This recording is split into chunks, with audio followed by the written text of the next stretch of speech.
Hello everyone, today I'm going to explain the thought process behind the creation of my latest custom Super Mario Bros. Wonder level, which is called Rainbows on a Roll. There were several different inspirations that led me to coming up with the level's rolling rainbow mechanic, like the original game's rotating dragon fossils, and an old custom New Super Mario Bros. U level of mine, and I'll go into more detail on how I made these in a separate upcoming video. I also made these spiky versions of the gimmick and destroyable blocks that can be made to form a similar shape.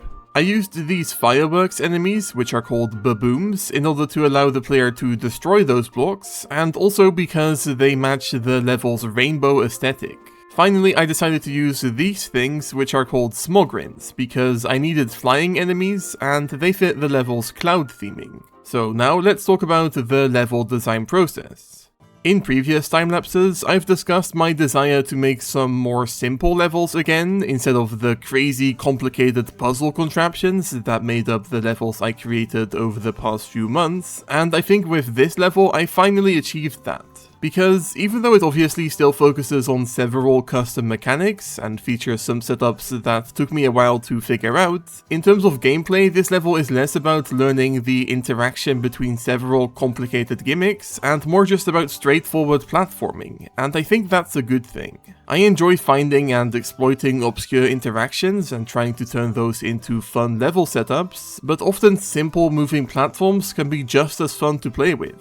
Something I was very conscious of whilst working on this level is how its main mechanic, the rolling rainbows, is obviously very similar to the rolling watermelons in one of my previous levels. New Super Mario Bros. Wii and U both feature multiple levels that revolve around rolling hills, so in that sense this isn't that big of a deal, but I still wanted to avoid the levels feeling too samey. One way I emphasized this distinction is by keeping all the rolling rainbows throughout the level the same relatively small size, whereas the rolling watermelons in that other level varied in size and were generally much bigger.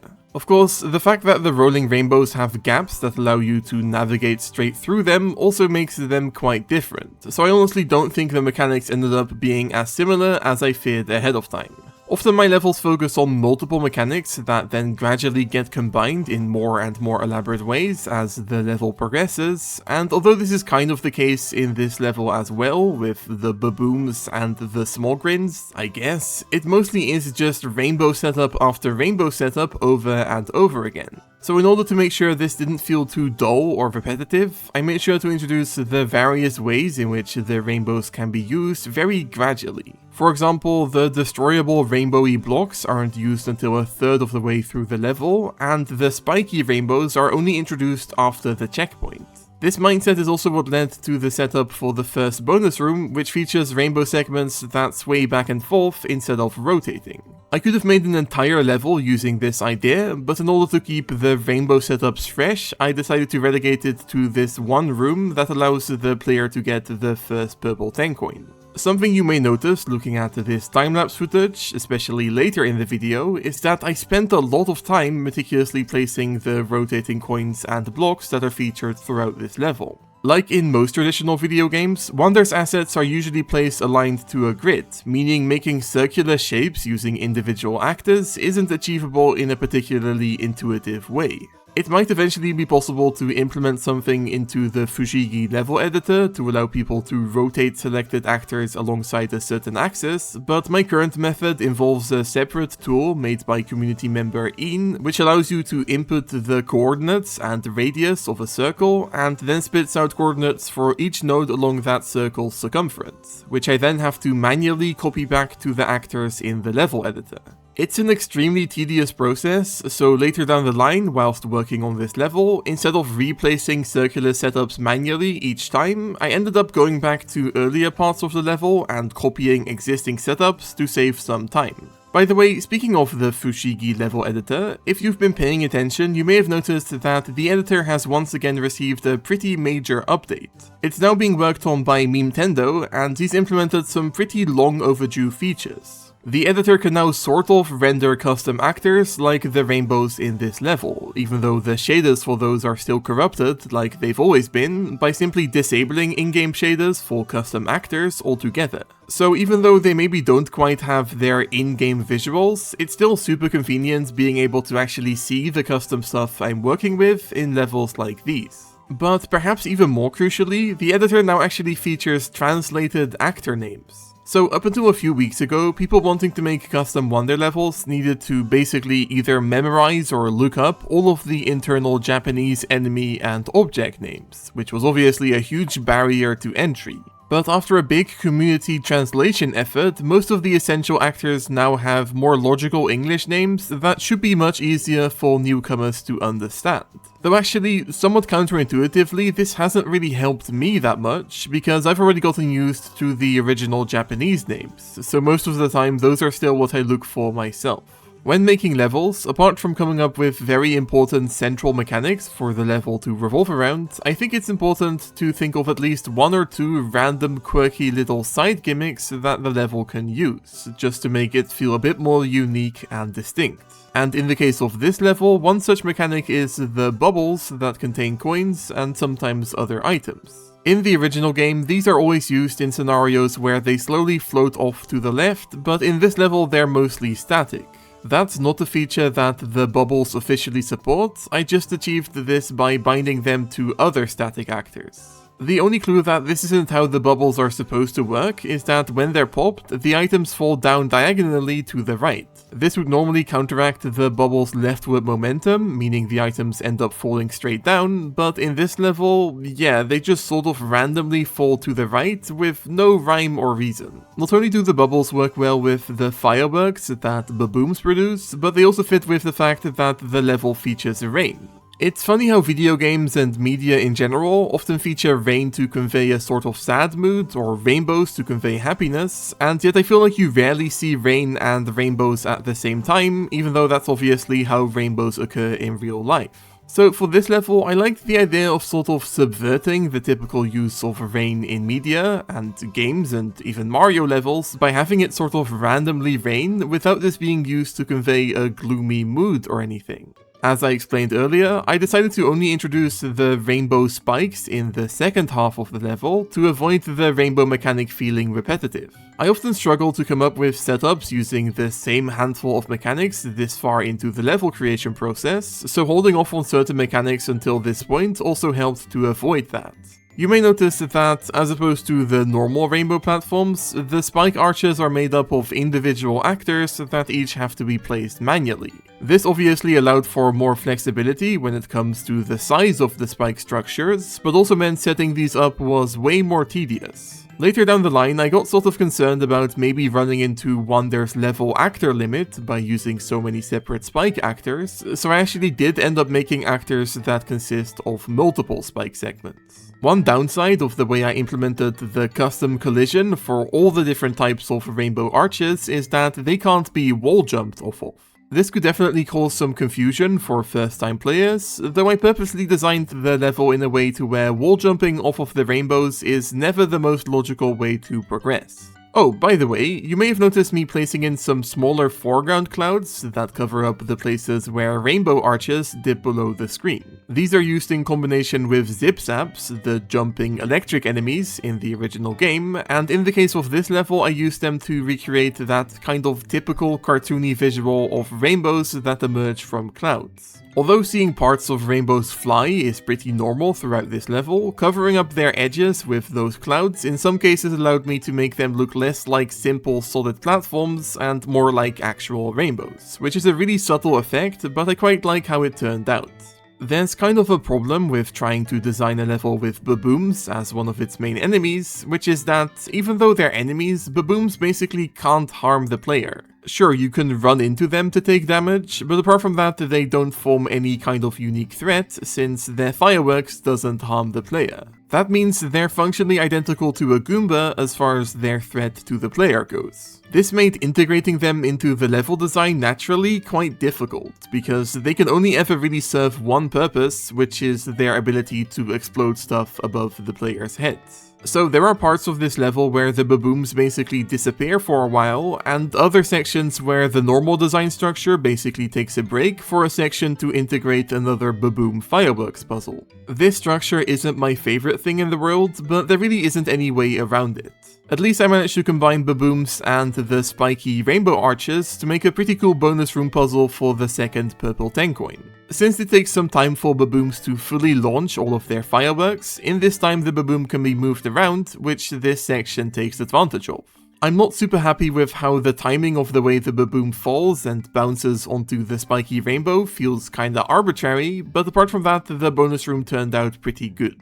So you may have noticed how so far throughout this entire video, I haven't talked about the Wonder Effect section yet whatsoever. Usually a level's Wonder Effect is a pretty integral part of my approach to its overall design. I often include specific mechanics throughout a level just because I have something in mind for that gimmick during the Wonder Effect section. But this was one of the few cases where I hadn't thought things through much at all. In fact, it was only around this point in the creation process that I finally settled on which Wonder Effect to use. Since this part of the level ended up mostly revolving around the spiky rainbows, I considered using the Raining Star Wonder Effect, which would allow the player to become invincible and thus platform on the spikes. And I also considered using the Wonder Effect that speeds up time, which would make all the rotating rainbows more tricky to navigate. But I ended up deciding to use the Skydive Wonder Effect, since that would work well with the level's smog rinds, spiky rainbows, and overall athletic theming. And this decision is what led to the creation of this auto-scrolling section where the player rides along a rolling rainbow. The original game integrated its skydiving Wonder Effect into an auto-scrolling platform section, so I guess I just couldn't help but do the same thing. It's quite clear how unplanned the integration of this Wonder Effect into the level was for me, since I ended up having to tweak some stuff just to get it to work. For whatever reason, as I discovered in the process of working on this section, Wonder basically refuses to load actors that are placed more than a couple dozen tiles below y equals 0. And since I made the majority of this level without knowing I'd be including a skydiving section that would stretch hundreds of tiles down from the main play area, I didn't start working on it at a particularly high y level. So I ended up having to move the entire level up just to be able to integrate the Wonder Effect section. For the most part, this wasn't that much of a hassle, apart from the terrain, which all had to be moved individually. Thankfully though, one of the more recent Fushigi updates implemented a feature that allows for entire terrain chunks to be moved all at once, instead of node by node, which sped up the process significantly. Now, as I talked about in one of my old YouTube shorts, something weird about the level that uses the skydiving Wonder Effect in the original game is that it doesn't feature the dark gradient at the bottom of the screen. This is obviously because whereas that gradient normally indicates that the player dies by going down and off screen, during the skydiving section that isn't the case. But I never liked the inconsistency of them not including the gradient throughout the entire level because of this, because that implies that you should be able to jump off screen at any point and still survive. So for my version of the same effect, I accounted for this by keeping the gradient throughout the entire normal level section and then moving it out of the way at the start of the Wonder Effect. Designing this section was kind of unlike anything I've done in this game before, since obviously the gameplay during the skydiving Wonder Effect is completely different to that throughout the rest of the game. Since the whole idea of putting this specific Wonder Effect in this section was combining it with the rotating rainbow spikes, my biggest concern was making sure that wouldn't come out of nowhere for the player. So I messed with the timing of the rotation of the spike setups in this section quite a bit to ensure that they're basically as unthreatening as possible, so that the player is unlikely to get caught off guard by them. It's only towards the end of the skydive that some more menacing spike formations appear, at which point the player hopefully sees those coming. Something I still kinda struggle with, even after all these years, is exactly how many coins Wonder Effect sections should feature. Some Wonder Effects in the original game almost feel like normal sections as far as their coin distribution goes, whereas others spam coins at the player like there's no tomorrow. So there really is no concrete answer to the question of how many coins a wonder effect should feature. It's really just up to vibes, which is difficult. Anyways, since the wonder effect couldn't really feature any babooms, I decided to use them as a part of the level's goal pole setup. Since my main goal with the rainbows was to mostly avoid the more crazy puzzly setups that are prevalent in some of my other recent levels, I decided to keep this setup pretty simple too. In terms of decorating the level, I was surprised by just how many different types of decorations I had to work with, to the point where I originally placed way too many and had to go back and delete some after finishing the recording. I also messed around with placing some big foreground clouds throughout the level, like I've done in some of my previous levels, but this really didn't work with the way I'd designed this level, so I also ended up removing those. Still, with both the custom rainbow platforms and the decorative rainbows in the background, I think the level has ended up being quite aesthetically pleasing. And on that note, let's go have a look at it in game. Alright, and here we are. So the way I use the rainbows right at the start of the level here is very different compared to the rest of the level, because I use them in this sort of static way where they're like basically spawned by a wonder bud. But I just like that as a way of introducing the rainbows, and obviously it's a very stereotypical sort of way of having the rainbows appear from behind the clouds like that. I think it's just like a nice little visual to introduce the mechanic. There's a 1-up up there, which might be a bit like overpowered, giving the player access to a 1-up so early in the level, but that just felt like it was like an additional secret on top of an already kind of tricky to get thing with the flower coins there and whatnot, so that seemed kind of seemed appropriate, I suppose. There is a bit of a problem in this level, as you can see right here, which is that sometimes you kind of just have to wait around for stuff to happen, which is something I've complained about, I think, quite a bit about some of my other levels as well. And yeah, there's just sometimes no way of avoiding that with certain types of setups. Though I did kind of get around it sometimes, like right here, by just making the rainbows rotate really quickly, but there is some like glitchiness with collision and whatnot that might kind of get out of hand the more quickly you rotate the rainbow, so I mostly didn't end up making the rainbows too fast, because also obviously it's just like hard to navigate. Yeah, here's the bonus room with the swaying rainbows, which can also be a bit tricky to navigate, but there we go. Just, yeah, like figuring your way around the collision there can be a bit janky sometimes, and we can either go in the pipe or we can also jump down, because obviously there isn't the dark death gradient at the bottom, which indicates that you can just jump down in that section, and that felt right. There's a bit of a trick I did with the item capsule thing there, because actually, like, bubbles can't normally contain item capsules, even though that's obviously what's apparently happening in that section. And the way I pulled that off was by just spawning the capsule when the bubble gets destroyed, and so that basically gives the illusion of the bubble actually spawning the capsule, even though in reality that interaction is sort of broken because it's never used in the original game. But yeah, it actually kind of works pretty seamlessly. And here we start having some more tricky sections with the rainbows rotating, lining up the babooms there to come out of the pipe and walk on this rainbow segment here was quite tricky, and it also like it does kind of stop lining up perfectly after a couple cycles. So like right now you can see there's no more baboom approaching because like, yeah, things are kind of out of whack. But I feel like after the first 2 or 3 babooms, people are likely, as I'm demonstrating right now, already like moving on to the next section. So I don't think it's that big of a deal that that pipe generator doesn't perfectly line up for more than a couple of enemies that come out of it. And yeah, here's a bit of a like tricky thing you can do to get another power-up in this block right here. And you kind of have to deal with avoiding, yeah, like kind of having to avoid falling into the pit because of the rotating rainbows, and I think that kind of works. And yeah, we're already at the midway, so here that wonder bud spawns this cloud and also makes this rainbow thing rotate. And then we can also use a baboom to, yeah, destroy these blocks here, which can be kind of tricky to, like, actually get the... Oh, yeah, there we go. The flower coins sometimes fall into the pit and whatnot, so it can be a bit tricky to collect those sometimes. But okay, fine. And, yeah, now we're halfway through. This is where we introduce the spiky rainbows, which are... I mean, I guess they're not really rainbows, but they kind of have a subtle rainbow, like, sparkling effect. And also, obviously, they're in the shape of the rainbow, so I tend to just refer to them as rainbows. We can get a purple coin over here. There we go. And yeah, this section really is just all about trying to sort of introduce these things and like figuring out some different fun setups with them.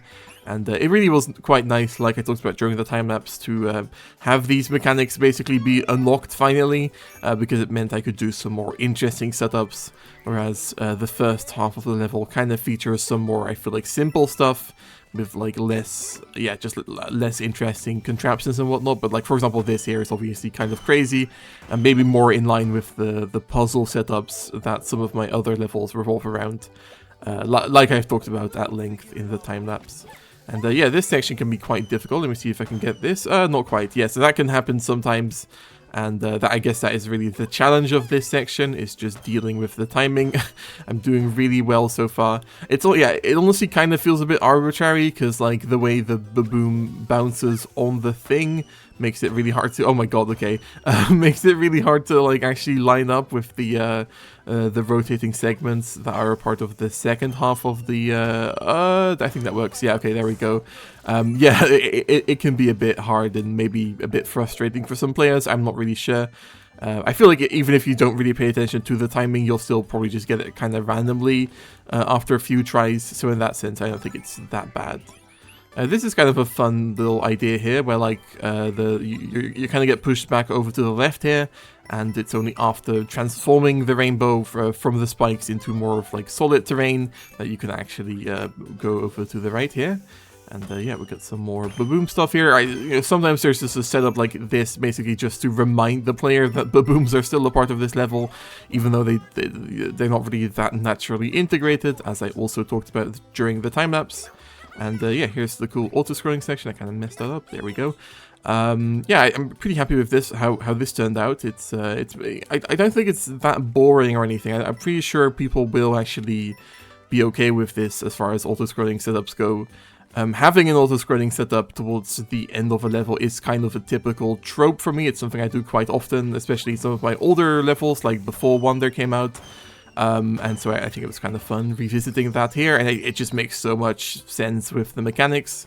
Also, having that baboon there earlier walk onto the platform and lining that all up and making it work perfectly was really quite tricky, and I'm really happy with how that turned out. And just like the whole little setup for the third purple 10 coin there was, yeah, just really fun, I think. And also having to go into the rotating rainbow platform like I just did for the third purple 10 coin is quite tricky. And speaking of tricky, I don't think I've ever hit that that spiky rainbow thing there before, but I guess there's a first time for everything. Hello, Talking Flower. That was quite a fun little thing there, obviously. Just having that guy fall down, I think that's yeah, that's fun. And you can kind of see what I talked about during the time-lapse here, which is that like the rainbows or the rotating spikes kind of just line up in a way to where like you don't even really have to think about them that much. They're not that much of a threat until like really this last one here, and then also the one with the Wonder Seed here. And yeah, I'm actually really happy with how that setup turned out. Like, obviously, it's not the most crazy custom Wonder effect of all time or anything, but it just feels so natural, and it lines up with the mechanics of the level so well that, like, yeah, I'm just really happy with how that turned out. Anyway, speaking of being happy with how things turned out, I'm happy with how this level turned out, and that's also gonna do it for this video, guys. So if you enjoyed the video, maybe consider leaving a like, or subscribing, or commenting, or becoming a member of my Discord server, or a YouTube channel member, or whatever. And yeah, I guess that's it. So thank you so much for watching, see you later, and bye-bye.